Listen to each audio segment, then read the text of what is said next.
نخواسته. یعنی جانم 24 ساعت آینده چیکار میکنی؟ هیچی. یعنی وایسا فکر کنم یه لحظه.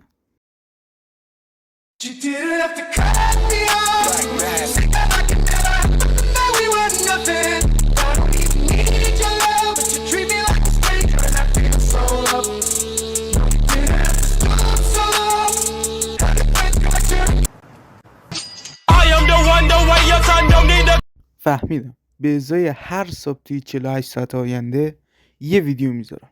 خب خداحافظ. وایسا هنوز یه چیزایی مونده که باید به من بگی. ای خدا من چی؟